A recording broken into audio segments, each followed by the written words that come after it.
You are deserving of happiness. You are deserving of healing.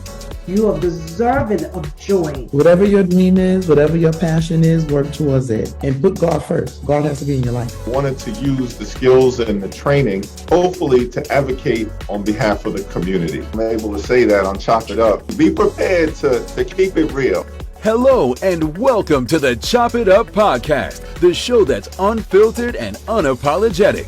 Each episode will bring you closer to finding your purpose, so be sure to listen all the way through. Now, here's your host, Carmisha Superville. Welcome back to the Chop It Up podcast, the home of unfiltered conversation with today's change makers. That's right. It's all about life, leadership, and legacy. I'm your host, Carmisha Superville. As I said, you guys, welcome back to Chop It Up. This is our final season, you guys. This is our final season of the year 2024. Oh my gosh, it's been such an amazing drive.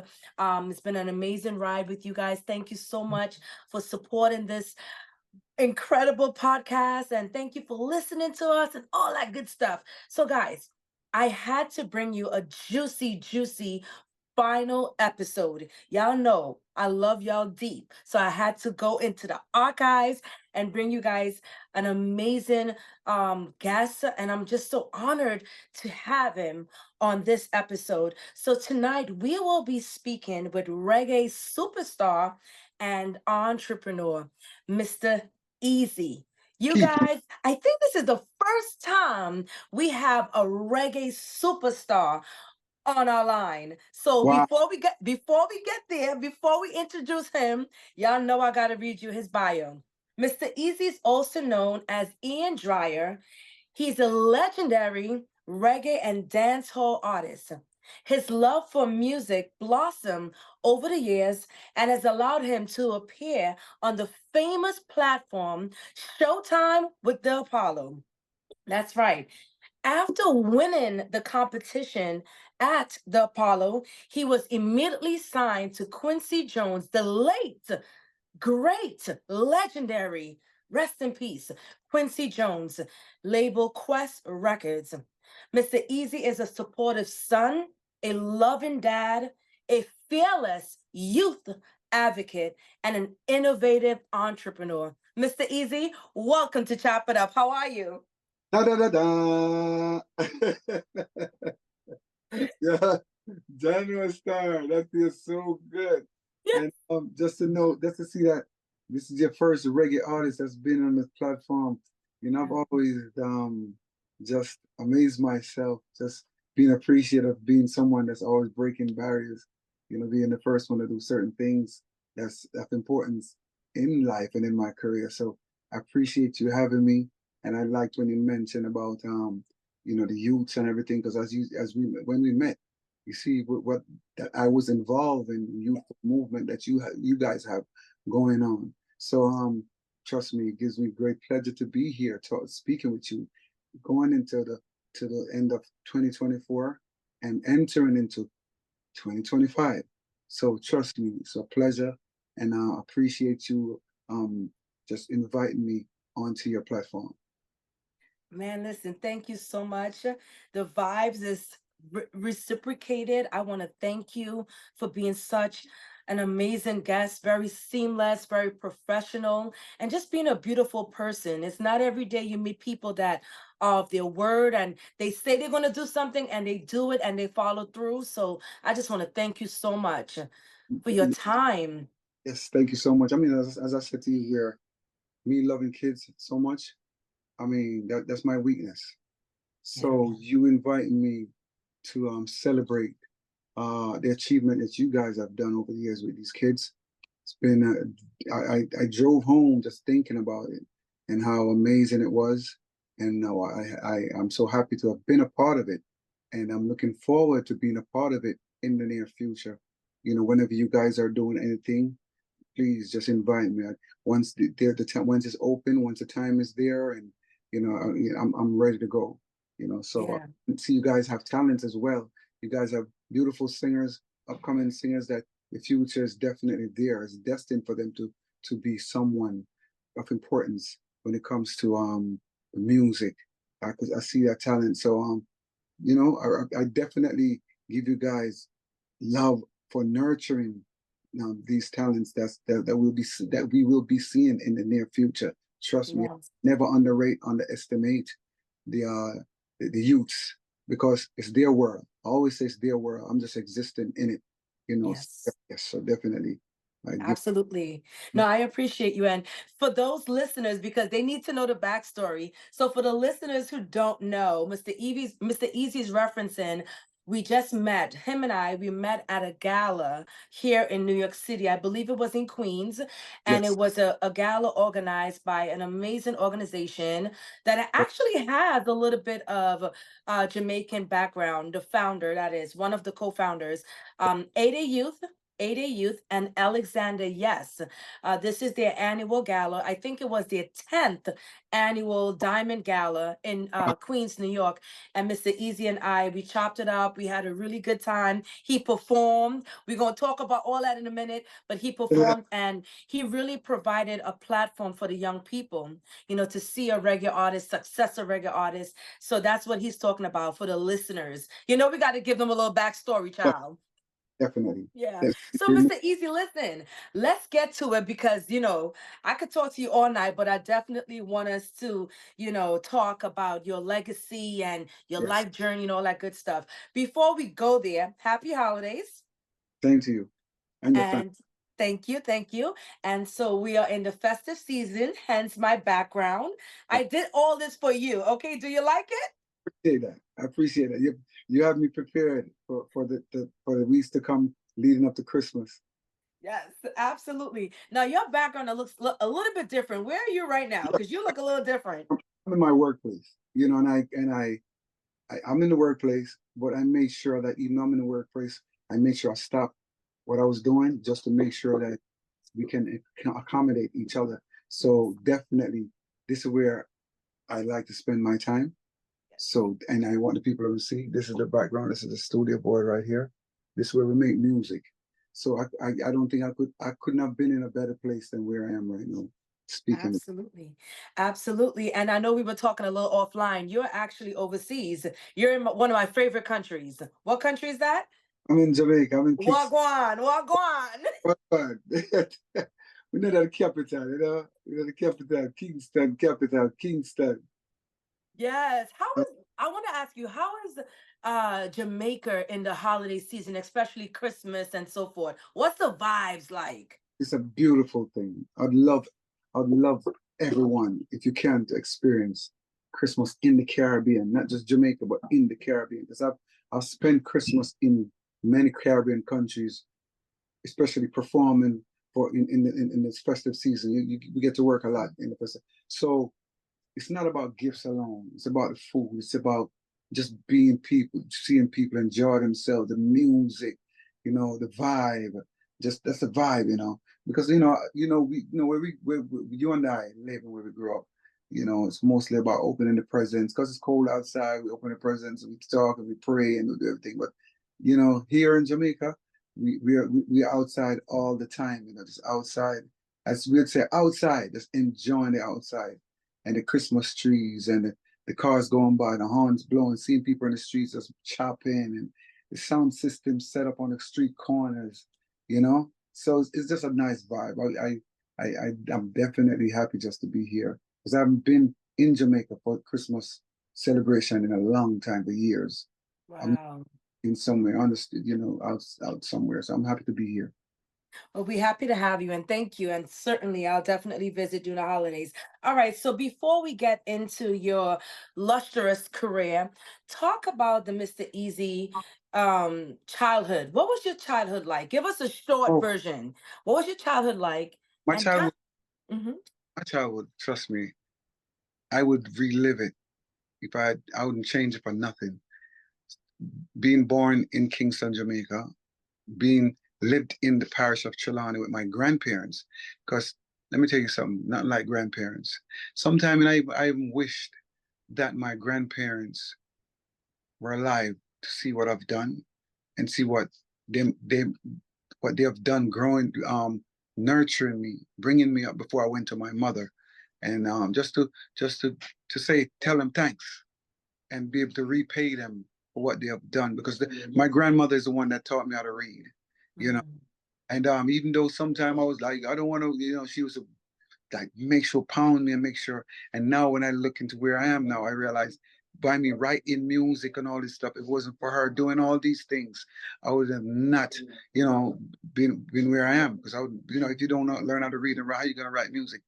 And then from there, I went to New York, grew up, went to junior high school in Brooklyn. Then I went to high school in Brooklyn, and being multicultural has actually made me who I am and what I sound like. You know, so my youth growing up, then discovering that I can sing like my father, and from there going to the Apollo Theater to get my confidence, to know that once you go through pass through a place like the Apollo Theater, you're definitely a confident builder. No one can tell you that you're not good once you pass through the Apollo, because it's either you're going to be booed and go home, or they're going to accept you and say you're good. So on to the next level. And fortunate for me that I had what it takes to make it through the Apollo Theater. Yeah, no, I love that. And that's a fact. Yo, I used to remember when I was a child, I would watch the Apollo. And Yeah. my favorite part is when the man would get on the stage and he would start tap dancing and booing your ass off. That's your favorite part. That's But my favorite part. it's not favorite for the artist who has, because you know what happens? And that's what made me was so afraid to go to the Apollo, where I used to think that if I go there and the Sandman, his name is called the Sandman, when he comes on his broom and he sweeps you off, then you have to go back to your home, back to your area, back to the neighborhood where you're from. And everybody, remember that at that time, the Apollo was a thing. We didn't have Star Search. We didn't have all these things that you have now on Simon Carroll and all that you have on TV. These were, especially for us as Black folks, this is what we look forward to every Saturday to watch, was the Apollo Theater. So you losing and going back home, and you know your friends, people gonna laugh at you. That's what made me more paranoid than anything. But I overcome that. I had a friend named Andrew Meggs who looked at me and said, "Easy, be the first to go there and do what you do, reggae, and because you're good enough." And I never believed in it. But once he told me to go, and he accompanied me, and we went there and went through it, and I won. I realized that's what made me so confident that I can actually exist this long into music, knowing that I'm that good. Yes. And we're going to talk about that. We're going to talk about longevity. So to your point, what, where were you, right, in your life? So you won the competition. You got signed to the late great Quincy Jones. Right. Talk about that transition. What was it like meeting Quincy Jones? And is it true to what everybody is saying? Like, is he a genius, like a musical genius? Talk about that experience. I mean, if you look at all the artists that Quincy Jones have worked with, you can't take that title away, because everyone that he has worked with, um you look at the resume, and him leaving home at 18 and working with people like Max Roach and all these Deli Gillespie and all these guys, the greats, you know, for them to welcome him around them and touring with them at that age of 17, 18, he had to be, you know, more genius are from those age where they're discovered from that young age, because they're special people. And for him to be an 18-year-old young man being around men that are 30, 40, and hanging with them, and being a main part of the band, he had to be a genius. And then to have such a long legacy, to move from that, for time to go on, where you leave from the 60s, then you go into the 70s, and actually reinventing himself to still be modern, and still to put out hits with people like Michael Jackson and Tevin Campbell, and believing and seeing, knowing how to discover talent. He has to be a genius, believe me. Yeah, facts. Just never. Facts. So where were you in your life at the time of your first hit? Where were you at the time of your first hit? And maybe even what age? And what was the feeling like? And did you see any financial success? Or did you experience any financial success? Let me tell you something. I was so proud. I remember one time when I got hired to perform for the Air Force Base in on an island called Okinawa. That's 2 hours away from Japan. And it's the biggest Air Force base in the world. It's called Kadena. And then you had the Marines. Imagine being hired by the Pentagon to sing for troops. I mean, that's a whole different level. That's a whole different feel.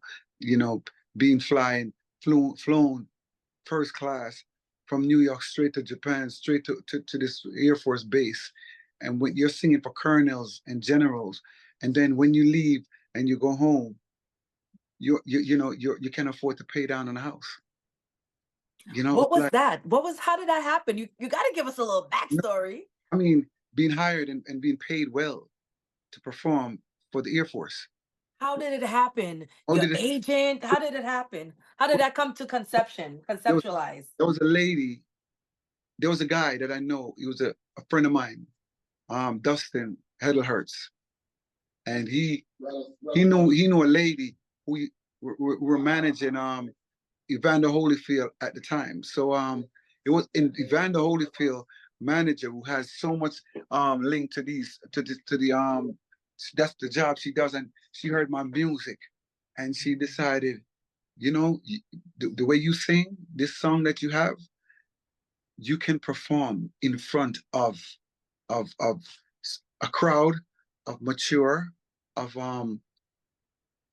that type of audience that is not the regular audience. You're talking about the clean cuts, and she called the base and she spoke to the Pentagon, because people don't know that Pentagon consists of different a quarter, like different what would you say, like you'll have the construction, you have the person that deals with the mechanic, you have the person that deals with, so you have the part that deals with entertainment. Entertainment, yeah. You have a part that deals with entertainment, and so it's made up of different, because soldiers get depressed. Yes. And you have a lot of Caribbean people in the armed forces. So now you have to hire someone who does Caribbean music in order to entertain the Caribbean troops. Yeah. But when you mix with different people as well, because when I went to the Air Force Base to perform, there were so many different people, because my style of music and the way I sing, anyone can understand it. Yeah. Yeah. So I love that. that's plus about how I write and how I sing. So just being invited to perform for troops made me realize that, listen, man, you're doing something great. And then as I say, coming home and be able to buy a house is like, wow, this is crazy. Yeah, I love that. I love that story. And That's amazing. That's what I was gonna ask you about, the financial success. All right, so yeah. what So let's talk a little bit about, go ahead. Yeah.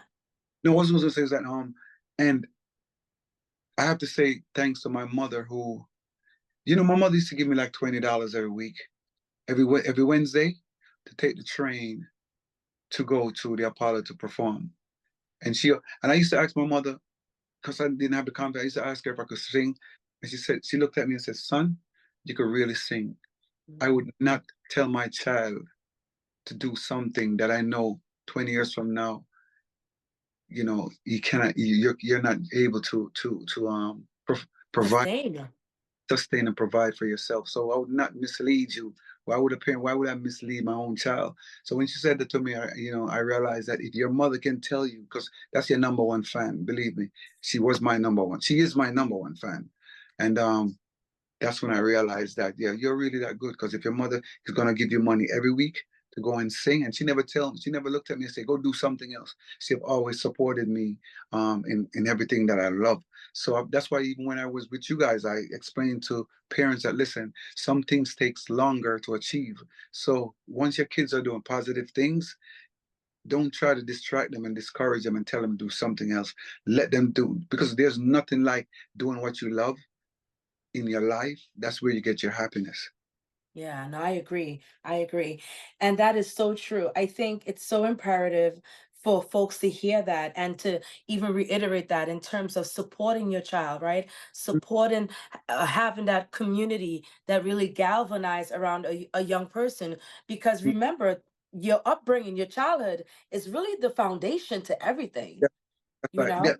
I even, like, I'll tell fathers, I say, listen, in those ages where it's from 1 to 10, if you're not in your child's life from then, please don't try to come in, because you're a stranger when you come after. Because when you're from 1 to 10, going into 12, that's when they really need your support and your your your your full support of a parent, to let them know that I got you if you fall. You know, Yeah. some persons wait until their kids get to where they can, because once they get to 10 and 12, they could rely on themselves somewhat. You know, they start thinking for themselves. And you being a stranger trying to come in now, listen, man, don't try it. Yeah, facts. So, talking about that, right? Talking about, inspiration and talking about parenting and so forth. I wanted to ask you, how do you get your start in the music industry? And can you list three of your musical inspirations? So outside of the household, you had mom and dad supporting your belief, but can you name three, at least three of your music inspiration? Why? And how did they inspire you even to this day? Who inspired me? When I heard there's a singer by the name of Dennis Brown, who's one of the pioneer of reggae. When I heard his vocals, I wanted to be like him so bad, and that's when I decided I wanted to be a singer. You know, and when I heard his vocals, I started listening to his records, and I started myself. I I tried to sound so much like him. And when I discovered that I can sing, then I, the next step was to discover my own style. That way, Mm, if I sound like someone else, it's going to be hard for me to make it to a certain level, because you already have that one person, so you can't be that person. And then my second inspiration after I got that was having good friends around me. Good friends is very, very important. I had friends that really believed in me, who pushed me and said, listen, we got you. And every time I'm going somewhere to perform there, my team, my friends on my block are always there. When I used to go to Apollo, everybody jump on the train. And I can't forget my friends that says, yo, easy, you ready, go to the train, we go jump on the train. And when I perform on the stage at Apollo, they start clapping, making sure I get all the raise, and so and being having that support from them. And my other inspiration is I mean, I would say, when my daughter was born, I realized, listen, the pampers is not going to stop, and when the pampers is done, then the panties is not going to stop. And when the growth, so I need to be serious and support my child. So I have to definitely get on the grind. So these are the inspirations I have to keep, to make sure that I had to stay focused. And that's when I even changed my life, as far as hanging out on the street and hanging out and doing, because trying to find my way and following other friends who was doing other things, because you think that's the way.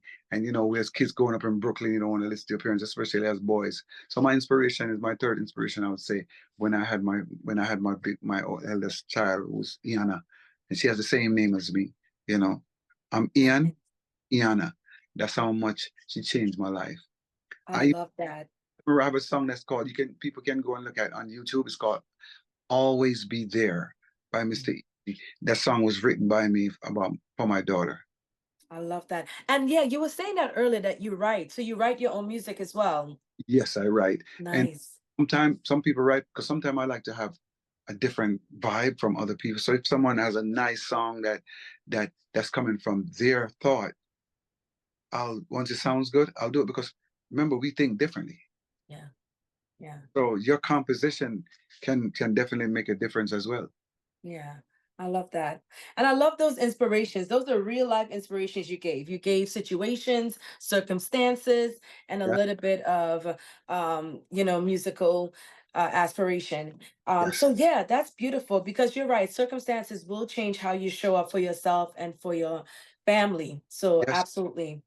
I've So seen family change a lot of people's lives by responsibility, being knowing that once you have a child, it's either you're going to do good or you're going to go backwards. You understand? You know, yes.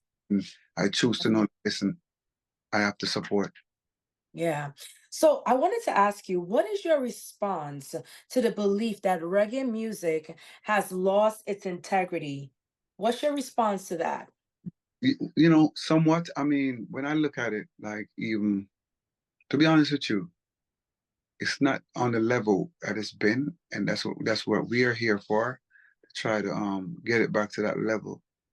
I think a lot of the producers, you have a lot of producers to me, um, did not share with the new generation, sit them down and teach them and guide them, you know. So what they did, if you're not going to guide them, they're going to find a way to do it. And that doesn't mean it has to be the right way or the correct way, you know. Because I was guided by ones before me, and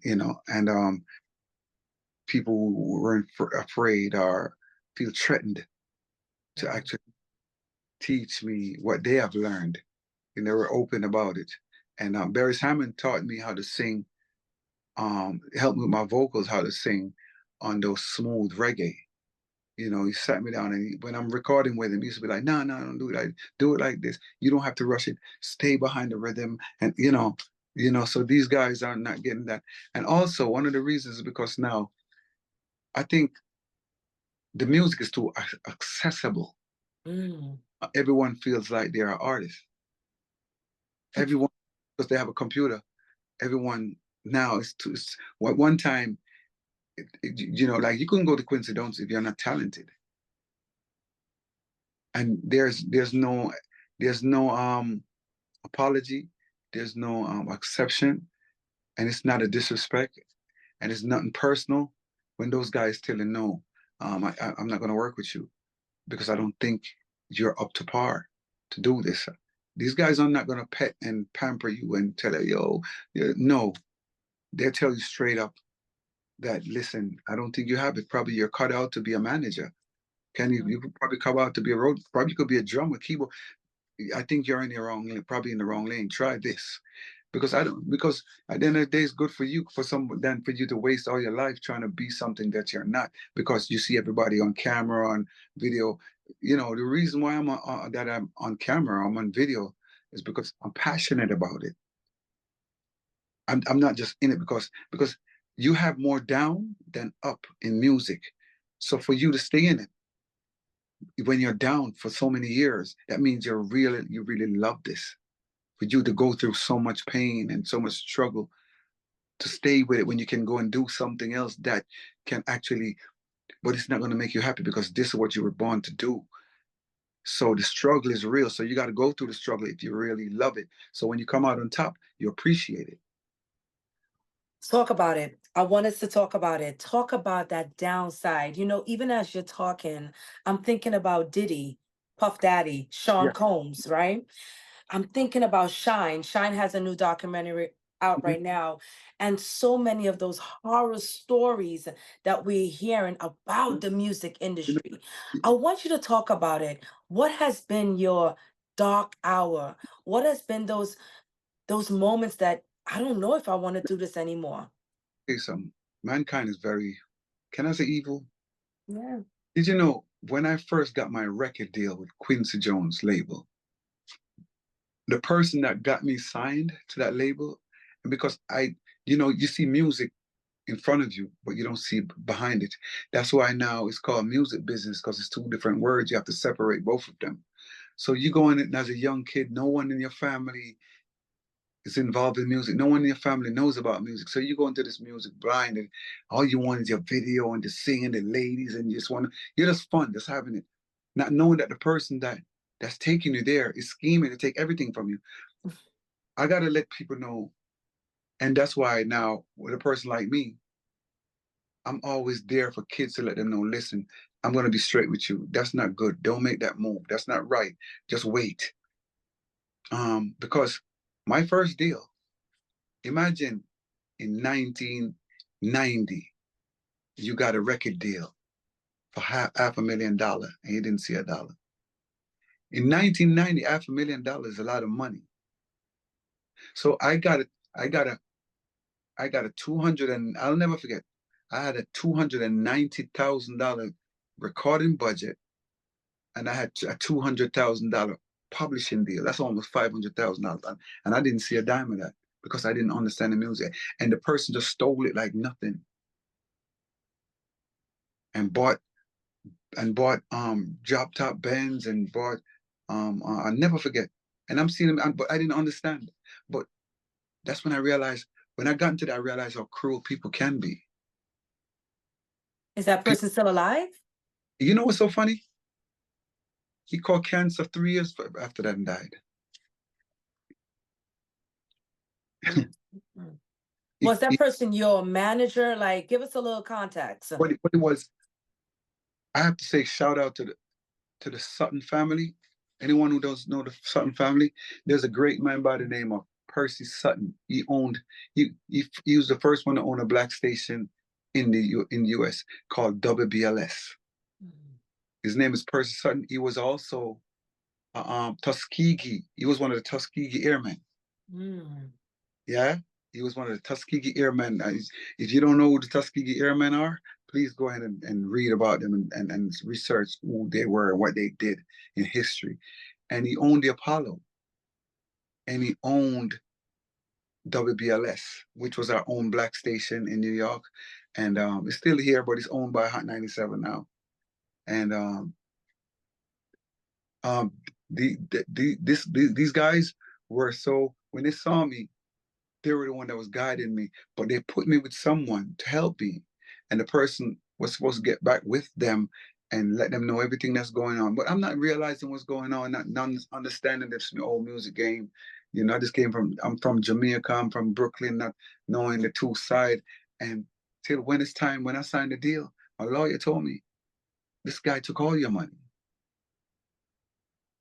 And his wife left him, and I still had a dollar van, and I still helped him move out of his house, his mansion up in, I forgot the name of his place, up top side of Bronx, and helped him move to Jersey. Still helped him.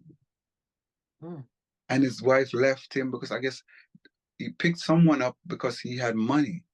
That was in love. So when everything was falling apart for him, everybody jetted on him. The next thing I know, I saw him, he had cancer, and then he passed away.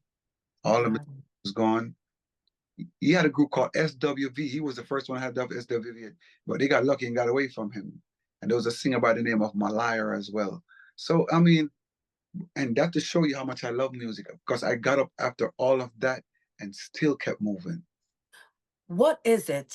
What is it in you? What is it in Ian Dyer that has that essence, that and you're 20-something years in the game? What is it? What is it? It's just, I was born to do it. I was born, this is what I was born to do. This is what I love. I like to prove people wrong. I like to prove myself wrong, that you can do it, bro. You're a real good singer. I like to perform and see people smile. I like to see people enjoy. I sleep so well. Like even that night when I went home, I slept so well, just smiling in my sleep because of what I've done and how I made people smile and how people loved me and how people appreciated my music. And that only made me feel like going and just keep moving and keep going, because I feel like Patti LaBelle, when I first met Patti LaBelle, when I did the Apollo, she walked over to me, she came backstage when I was competing in Apollo, she looked at me and said, you know, there's a place in the world for you. Place, Patti LaBelle told me that. And when I got signed, I remember I was at the Apollo. When I did my last performance in competing, Big Daddy Kane was a Jay-Z at the time. Him and Mike Tyson came backstage, and I begged them to stay and watch me perform. And when Mike Tyson and Big Daddy Kane watched me perform, Big Daddy Kane looked at me and said, you sound good. And he took my phone number, and I just took it as nothing because I never thought he would have called me. And one day I came home, my mother said, you know, my mother's Caribbean. She's like, some guy named Big Daddy Kane called the house. I don't know. I'm saying, Ma, you know who is Big Daddy Kane? And he left some Sky Pager number. I don't know what this guy talking about. I'm like, Ma. So when I reached out to him, I heard his voice note saying, yo, voicemail, like, this is Big Daddy. I was like, wow. I was shaking. So he contacted me when he came out from California, and he told me to meet him in Manhattan at the studio. And when I got there, he made me record a song with him. I'm on his last album. Plus, he paid me. I was like, wow, this guy paid me $1,000. I couldn't believe it. And he took me to Studio B and introduced me to Mariah Carey. I was like, what? That's What when age? What age was that? You were 5, 6? What no, age? that time I was around, I think I was 18, Okay. 19. Yeah, and meeting Mariah Carey and all these type. I'm like, yo, this is crazy. This is Mariah Carey that just burst with that big tune, and this is Big Daddy Kane. And that's the same studio that Tupac got shot at after that. Mm. Same place in Manhattan. So I'm blessed, man. I'm blessed to have met so many people and be a part of people's lives who was made a mark in the music world. Yeah, I love that. What is your fondest fan memory or fan experience? Your fondest? I think my fondest memory, I would have to say that always stays in my mind. I remember, I mean, I never knew that I could perform for people who speaks different language and they enjoy my music. I think I had two fond memories I'll never forget. And that was Italy, my first time in Italy and my first time in Japan. Because I realized that melodies are so important. So you might not know what I'm saying, but my vocals and the melodies just captures everyone in so many different languages. And when I performed in Italy, there were so many different people from Somalia, from Ethiopia, Italian people, and I'm like, look at these people. They came to see me. Mm. These people came here to see me. They spent their money to get in the club just to see me. Japan, they spent their money to come and see me. I remember I did a 5 to 6 city tour, and then I went into a store, and there was a store, and I saw my T-shirt selling with my name on it. I'm like, wow, that's me. The little brother from Brooklyn, Flatbush Avenue, East Yeah. Flatbush. you know, Wow. so that means it's like it's not a lie when they say work hard. Just work hard. Once you have the talent to do it, just work. And sometimes you're gonna have doubts. Even though sometimes I have doubts, but have people around you that believes in you, that's gonna encourage and let you know, no man, tomorrow gonna be better. Because you know that tomorrow is always gonna be better. It's gonna always be different. And Yeah. we have a down day today, but give yourself a chance. And tomorrow don't mean tomorrow. Tomorrow could mean 5 days from now. It could be your whole lifetime. Take your lifetime. It's just not giving up. Oh, I Just love that. because if you give up, that means you've actually defeated yourself. And it's best to know that you tried and to know all these years past. Say, what if I stick to it? And what if I continue doing it? What would have happened? What would have been the outcome? Yeah, I agree. I just love hearing your story, and those experiences are so amazing. And to see that you're still grounded, like you're still that same, probably that same 18, 16 year old, like you're the same Mr. Easy. Yeah, Obviously you have evolved in your thoughts and so yeah, forth, but just that beautiful spirit. And I yeah, think that has been your guide. yeah. So I want you to tell me, because you're right, you performed recently where we met, and the whole crowd, the audience, everybody went crazy, including me, including me. And the Good, crazy thing is, good. Great. I never even knew, I'm gonna tell you a secret. I didn't know you were the singer for this song, Yeah, Drive Me Crazy. That's one of your hit yeah. reggaetons, as they say, right? Drive Me Crazy. First, what was your inspiration behind that song? And what was your favorite memory on set? Uh, Drive Me Crazy is a true story. Hmm. And when I talk about this, people are like, yeah, all you say, the mouth opens. But Drive Me Crazy is about a woman that I was dealing with that had a child for me. And when she was pregnant, man, every minute, phone calls, I need this, I need that, I need this, I need that. You buy a fridge today, then she needed this tomorrow, did she? And come to find out at the end of the day, it was my child. I had to do a DNA and it wasn't my child. So, but the person inspired me. They gave me a song. I have to just say that even though it turned out it did, that old experience, that's what gave me the song. And it was so easy to write. Me and my friend Tony Kelly, because he was going through the same kind of vibe. It's like the time is a master, and time got us.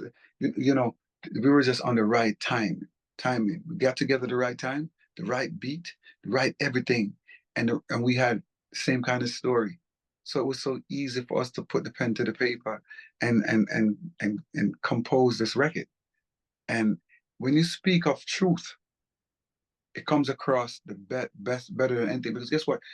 You're not the only one that's been through that experience. So every time somebody here drives me crazy, believe me, there's someone out there that's going through that. And that's why it becomes a classic, because that situation never changes. Mm. That situation, it's not like some things comes and it goes. This situation goes with life. Someone driving you crazy because they're having a baby, and next generation is going to go through the same thing. So they will come and discover that song because that song fits into their life. Why I thought it was like a romantic song, like the female was driving you crazy because she's beautiful, or I Yeah. don't know why I thought it was that. That's what I told you, though. The story's gonna. Yeah. But you see, people that don't know the story, and that's why it's like a metaphor type of. Yeah. Like it has so much different meanings. Where my story, but then it means something else to someone in their relationship. That's a fact. Yeah. That's I mean, I can tell you the reason why I like that story, that song, I should say, but that is the story of my life. that is that is the story of my life, because some have told me I drive them crazy. So No, but you know what? Also, some people get driven crazy through the goody goody. So, so the goody Okay. goody, the goody goody, like you can't sleep. Like we call her right now. Yeah, that will drive anybody crazy. This goody goody, always in the class, man. This goody goody. That's right. That's right. We All all, right. So, what was your favorite memory on set? What was your favorite memories? The ladies. What was your favorite memory? And I want you to tell me give me like a raunchy story. Of course, make it PG-13. But I uh, want you to give me a raunchy story of the 90s. what's my favorite story? You said what's my what was the question? Say it again. Well, yeah, what was your favorite experience on set for that video? And give me like a nice story of, in the 90s. I A think little sexy story. my favorite story was the female that was the lead person in the video, because she was like a Miss Jamaica, Oh. and her name is Trisha, and she was from this place called Nigger. She was beautiful and nice, and even though I never got in a relationship with her, I've always just wanted to be close to her. And when I got someone to convince her to be a part of my video, and I got to hug her up like in the video, that was Yeah. I didn't want the video shoot to stop. Honestly, You was daydreaming in real time. yeah, because she was something. She had these beautiful eyes, and I've always admired her. Every time I seen her, it's like this girl is so Patricia is so. And when they asked her to do it, and she had to come all the way like 4 hours away, and when I saw her came, I was like, wow. I had to ask my friend TT, like, how did you convince her to come and be a part of this video? And just her being in my presence and everything was amazing, so amazing. It was crazy. That's beautiful. I love that story. So, Mr. Easy, as we wrap up, and thank you so much for your transparency. I love it. So, as we wrap up, I want us to talk about longevity. I think I would like us to talk about longevity. Obviously, Drive Me Crazy is 20 something years ago. I think 24 years, right? 24 years ago. And you're still relevant.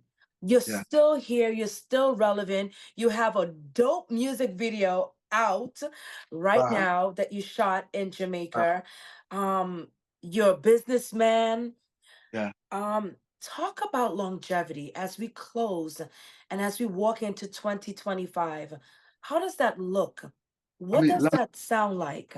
longevity is just loving what you do and just being creative and just being able to reinvent yourself with changes, not selling yourself and but just being able to adjust yourself and taking care of yourself first. Um, Make sure your health is good, work out, eat right, because you can't play the part if you don't fit yourself in that part where how can I sing these sexy songs and not taking care of myself and do a video and not look a certain part, so I have to make sure, so longevity, being able to write, being able to come up, be creative, and always, because now when I have a song called Inside, and when I saw a kid yesterday he's about 24 years old, it's his favorite song right now, to see that I can actually write a song that this generation can can can say that's my favorite song. That's definitely longevity, to be able to do something like that. Because most artists, if you look at most artists from in the 90s, they can't fit themselves into the now. And when you hear when they're performing or whatever, when they write a record, it still sounds like then. My vocals, and take care of my vocals. Because to be honest with you, I have nothing against anyone. I've not drunk alcohol in 15 years. I've not smoked since high school. So because I know my priority is my vocals, that takes care of me. And in order for me to have longevity, I have to take care of that, because that's who Mr. Easy is, a singer. And those vocals cards are really important for me to take care of. Yes, I love that. Oh my gosh, you're so right. Um, I know at the gala you spoke about your mom and how she's an inspiration to you, but she's also in a transitional space, right? She has lost or is losing her memory. As we close off and we're thinking about those folks that may be dealing with those type of transitions, dealing with an ailing parent, dealing with a parent that's no longer here for the holidays, what words of encouragement can you provide to that listener, to that person that's watching us right now, or that person that's watching us? What words of encouragement you can provide, being that you're also dealing with an aging and ailing parent? Um, Family is very important. It's good to have family, because with my mother, especially with being in with my mother has 5 kids. My oldest brother passed. Mm. Um, but we didn't put our mom in a home or anything like that, because our mother never did anything like that to us. So it's all about family rallying around, because money can't help you, because you could pay somebody all day, every day to take care of you, but it's not about the money. Will they wipe you? Will they have patience enough to know that I have to lift that person up? I have to do everything for that person. Money can't do that. It's love and remembering what that person has done for you in your life. And this saddened me just thinking about it. It just kind of break me down. It's kind of, when I think about my mother, kind of like just break me down, really. Take a minute. Take a minute. I think it's such a beautiful story because I think so much of your mom and what she is and what she embodies has passed on to you. And I think that spirit has protected you. I think that beautiful spirit and that Caribbean, right? That Caribbean upbringing has really guided you, and I can see it. I can see her shining through you just by a brief encounter. So you are a living testament, and you are the legacy to who Yeah. she is, right? You are Yeah. the legacy. So take that in and enjoy those moments with her currently. Yeah, yeah. Does she live in Jamaica as well? Or she's No, in she's in Connecticut. She's at my brother's house, okay, and okay. there, and everybody takes care of her. We all take care of her Yeah. because I'm always gone or whatever. So and my daughter takes care of her twice a week. So it's just family being around my mother. Because she also helped grow my daughter, and so my daughter loves her grandmother. Yeah. My daughter will be around my mother now, and what she'll do is she'll make a video and just send it to me. And if you want to see my mother react, just play "Drive Me Crazy." I remember being at a party with my mother, and the DJ was playing, and she didn't hear my record. She got up and walked in. I don't hear my son record. Mm. When she hears it, she get up and she dance and she just believe in man. And she stand proud because everyone is my aunt. A lot of people tell me that leave music alone, go do something that gonna right? But my mother always just like, nah, I believe it, let him do him thing. He get Yeah. and always tell me, no care what nobody say, I got you. Now, Right. everybody's went to college. You ain't gotta go to college because you already know what you want from you as 11 years old. Yeah. That's And you facts. always stuck to what you like, and that's what it is. You knew what you wanted and you went after it. That's Yeah. beautiful. That's And so hold on to those memories, embrace those memories, and yeah, cherish those memories. And we're so happy that she's still here and she can still, throw down a wine, as they say, right? I've seen so many friends and family that's passed away. My mother's still hanging in there. Yes. And people young, because death has Yeah. no limit, no kind of like I ain't coming to get you. You come and get anybody feels like come. Mm. But we have to live and accept and know that it's part of the journey. Like, Absolutely. How can the people support you? What are you working on right now? And how can the people support your new hit song well, and music? I would like everyone to go and support Mr. Easy. I am the official Mr. Easy. TheOfficialMrEssy on Instagram. So once you go there, you'll definitely have all information and you can go onto my YouTube channel. Yeah, Mr. Easy channel.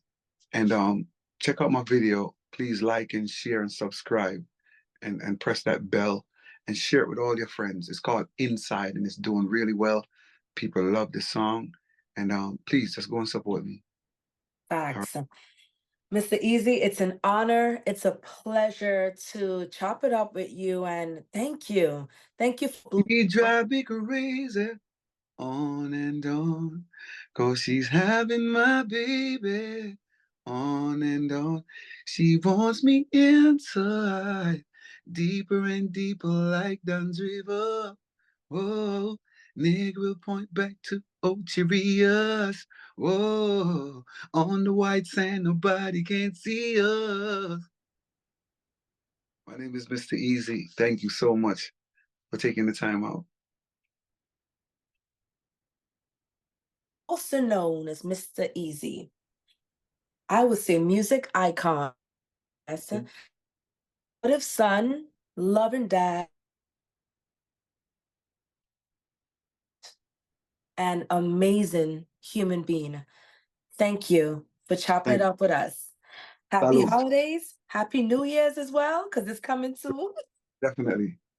And Ricky, stay blessed. thank Stay you so much. blessed. All right. Any last words before you go for the listeners? I want to tell the listeners, have a blessed and safe holiday. I want to big up my management, Acclaim Agency, Flair Lindsay, who has been supporting me as well. My brethren, Mixing Lab, who was so important in my life right now as far as helping me out. And everyone that's been positive in my life who's there for me right now and pushing me and encouraging me. Because you always need that. It doesn't matter what time. You'll always need good people around you. Team effort make the dream work. Yes, and your fans, your My- fans. Oh, yeah. most importantly, the fans that supports. So thank you, and thanks to the good people that I met at the party. And I'm looking forward to seeing everyone again. Thank you. Thank you. You guys, thank you so much for tuning in to Chop It Up Podcast. I'm your host, Kamisha Superville. It's an honor to have you here with us, you guys. Thank you for supporting our podcast. We wish you nothing but happiness and love. Happy, Merry Christmas. Have a safe and prosperous new year. And like Mr. Easy said, continue the journey. Continue moving forward. It's been an honor to be your humble host, and I am so happy to have you guys be a part of the Chop It Up family. Bye, you guys.